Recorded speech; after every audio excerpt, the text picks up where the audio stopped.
Un missile russe KH-101 s'est écrasé en Pologne. Dans la nuit du 29 au 30 juin 2026, Moscou a mené des frappes intensives, massives, sur la capitale ukrainienne Kiev. Lors de ces frappes, il y a un missile qui s'est échappé de sa trajectoire allant jusqu'à s'écraser en Pologne, notamment à l'est de Varsovie, la capitale polonaise. À la suite donc de cet incident, le président polonais, suivi du premier ministre, ont crié au scandale.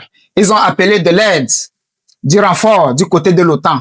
Vous savez que la Pologne fait partie de l'OTAN. Ils ont demandé aux forces de l'OTAN d'activer automatiquement, immédiatement, l'article 5 du traité de l'Atlantique Nord, qui stipule que lorsqu'un État membre est attaqué, c'est une attaque contre tous.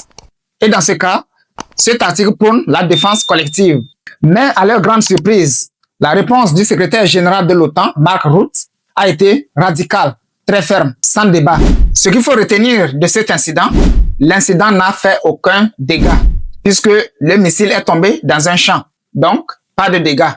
Mais est-ce que tu sais que ce fameux article 5 de l'OTAN, qu'ils évoquent tout le temps, n'a été appliqué qu'une seule fois, depuis la signature du traité de l'Atlantique Nord. Dans cette vidéo, je vais te révéler la réponse du secrétaire général de l'OTAN, Mark Rutte. Et si tu restes jusqu'à la fin, je te dirai à quelle occasion ce fameux article 5 a été évoqué pour la toute première et unique fois. Donc, suis-moi jusqu'à la fin, je t'explique tout dans cette vidéo.